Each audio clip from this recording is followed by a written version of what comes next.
Spotlight நேயர்களுக்கு வணக்கம். செங்கோட்டையன் அவர்கள் எடப்பாடி பழனிசாமியிடம் தோற்று போனார். எப்படி தோத்தான்னு சொல்லி சொன்னா, தமிழக வெற்றி கழகத்தினுடைய தலைவர் விஜய் ஈரோடு மாவட்டத்திற்கு வருகை தர இருக்கின்றார். வருகிற 18ஆம் தேதின்னு செங்கோட்டையன் சொல்றார். அந்த கூட்டம் எங்க நடத்துறதுக்கு செய்யறாங்கன்னு சொன்னா, முதல்ல இந்த வாரி மகால் அப்படின்னு சொல்லி திருமண மண்டபருக்கு பெருந்தொடர் ரோட்ல அந்த இடத்துல நடத்துறதா சொன்னாங்க. மீண்டும் மறுபடியும் இடத்த மாத்தினாங்க. மீண்டும் 3வது இடத்த மாத்தி இப்போ விஜயமங்கலம் டோல்கேட் பக்கத்தில் இருக்கிற ஸ்தரலை என்கின்ற இடத்தில் நடத்துவதாக சொல்கிறார்கள். ஆனால் நடத்தப்படுகின்ற இடம் கோயிலுக்கு சொந்தமானது என்று சொல்லி கோயிலினுடைய எக்ஸிகியூட்டிவ் ஆபீசர், நிர்வாக அதிகாரி காவல்துறையிடம் ஒரு புகார் மனு அளித்திருக்கிறார். கோயில் இடத்தில் பொதுக்கூட்டம் நடத்தக்கூடாது என்று அது இப்போ தற்போது பரிசீலனை இருக்குது. 18ஆம் தேதி அந்த இடத்தை மாற்றுவதற்கு கூட ஒரு சூழ்நிலை ஏற்படலாம். ஏன்னா போலீஸ் அனுமதி மறுத்துட்டாங்கன்னு வச்சுக்கோங்க, மறுபடியும் வேற ஒரு இடம் தான் தேடணும். ஆனா ஏதோ ஒரு இடத்துல ஒரு சுடுகாடாவது தேட்டி போட்டு ஒரு கூட்டத்தை நடத்துறது உறுதியாகி போச்சானா, செங்கோட்டையில் என்ன செஞ்சிருக்கோன்னு சொன்னா, எடப்பாடி பழனிசாமி கட்சி விட்டு நீக்கி விட்டாரு. நீங்க போய் விஜய்கிட்ட போய் சேர்ந்தீங்க. நீங்க என்ன பண்ணி இருக்கணும், கோபி சட்டமன்ற தொகுதிக்கு உட்பட்ட இடத்துல நீங்க கூட்டம் நடத்தியிருந்தா நீங்க சிங்கம். செங்கோட்டையன் பெரிய கோட்டையாளர், கொங்கு நாட்டு தங்கம், கொங்கு நாட்டு சிங்கம்னு சொல்லலாம். கோபி சட்டமன்ற தொகுதியில் உங்களுக்கு கூட்டம் நடத்துறதுக்கு உங்களால முடியல. அதனால ஈரோட்ல கொண்டு தேர்ந்தெடுக்கிறீங்க. நீங்க இப்போ மாவட்டத்துல நீங்க பேசும்போதா இருந்துகிட்டு இருக்கிறப்ப என்ன செஞ்சிருக்கணும், எடப்பாடிக்கு போட்டியா எங்க நடத்தினாரோ அதே இடத்துலயோ பக்கத்திலேயோ கோபி சட்டமன்ற தொகுதிக்கு உட்பட்ட இடத்துல செங்கோட்டையன் கூட்டம் தாவேகா விஜய் தலைவர் கலந்து கொண்டு பேசுவார்னு சொல்லி சொன்னா உங்களுக்கு தில் இருக்குதுன்னு அர்த்தம். இப்ப உங்களுக்கு என்ன தில் இருக்குதுங்க? அங்க போய் நின்று இந்த மாவட்ட செயலாளருடைய ஆலோசனை கூட்டம் நடத்துறாங்க. நீங்க தான் தலைமை ஒருங்கிணைப்பாளர். உங்க தலைவரையே காணா. இந்த சினிமாவில் வரக்கூடிய இந்த கொள்ள கூட்டத்தை பாஸ் இருப்பான் பாருங்க, கடைசியில் இனி பாச காமிக்கவே மாட்டாங்க. கடைசியாத்தான் அப்படியே சேர் ரொட்டேஷன் பண்ணி இவரு தான் பாத்து நினைப்பாங்க. அந்த மாதிரி அவரு கூட்டத்துக்கு வரல. ஆனா மேடையில இருந்து எவனா மைக்கில் சொல்லிட்டு இருக்கிறான், இவங்க பேசுவாங்க அவங்க பேசுவாங்கன்னு சொல்லி சொல்றாங்க. அப்போ உறுதிமொழி வாசிக்கிறான்னு சொல்றாங்க. தலைமை ஒருங்கிணைப்பாளர் நீங்க உறுதிமொழி வாசிக்கிறவங்களை கூப்பிடல.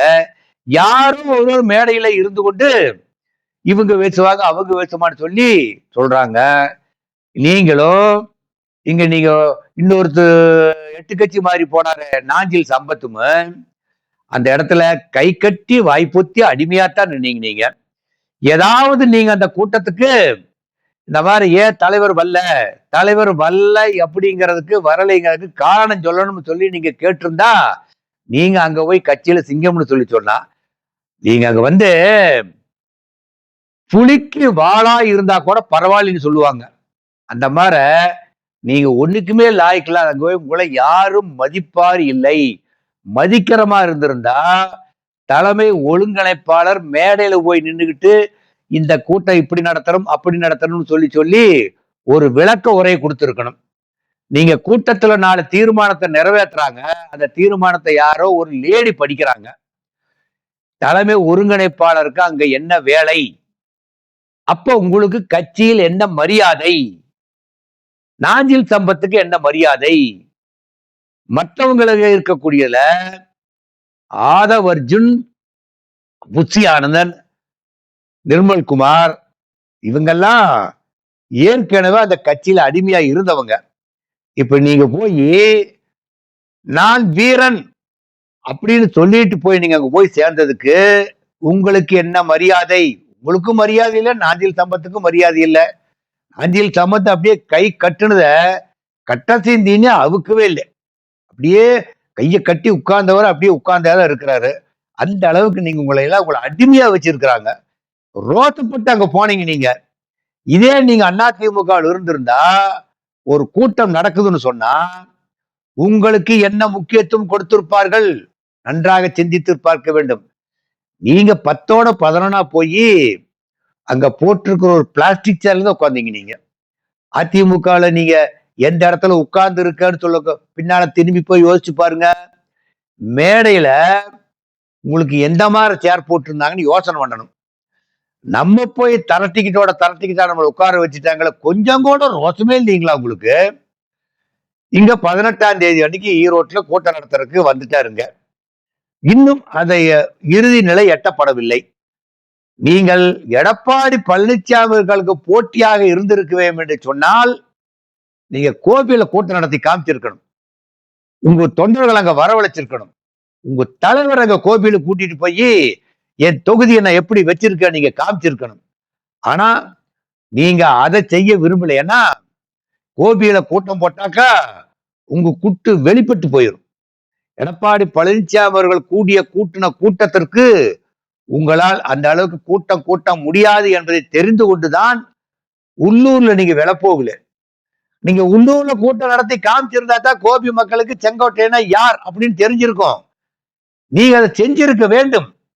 செய்யாம ஈரோடு மாவட்டத்துக்குள்ள வந்து ஈரோடு தொகுதிக்கு உட்பட்ட இடத்துல நீங்க கூட்டம் நடத்தி விஜய் வர சொல்லி கூட்டம் நடத்தணும்னு சொல்றீங்களே, உங்களுக்கு கேவலமாக இல்லையா? கோபியில் இருக்கக்கூடிய மக்கள் என்ன தெரியுமா பேசிட்டு இருக்கிறாங்க? அங்க போய் இவர் செல்லா காசு ஆயிட்டாரு. இவர் கோபியில கூட்டத்தை நடத்தி இருந்தாக்கா இவருக்கு உண்டான செல்வாக்கு என்னன்னு தெரிஞ்சிருக்கும். அவங்க தலைவன் தான் ஒரு ஊருக்குள்ள ஓரக்கு பயந்து கிடக்கான்னு சொல்லி சொன்னா அதுக்கு போய் அடிமையா தொண்டனா சேர்ந்த செங்கோட்டைன்னு கோபி சட்டமன்றத்துக்கு உட்பட்ட தொகுதியில் அவங்க தலைவரை கூட்டியாந்து ஒரு கூட்டம் கூட்டுறதுக்கு நடத்துறதுக்கு தில்லு இல்லாம இருக்கிறான்னு சொல்லி பொதுமக்கள் பேசிட்டு இருக்கிறாங்க. இப்போ உங்க குடும்பத்துல இருக்கிறவங்க அதிமுக எடப்பாடி பழனிசாமி போய் மெர்ஜ் ஆயிட்டாங்க. இன்னைக்கு இல்லைங்க, ஆரம்பத்திலிருந்தே அதிமுக கட்டுப்பட்டவங்க தான் அவங்க. நீங்க ஒரு ஆள் வெளியே போயிட்டார் அப்படிங்கிறக்க வேண்டிய அவங்க எல்லாம் அதிமுக விட்டு போவாங்களா?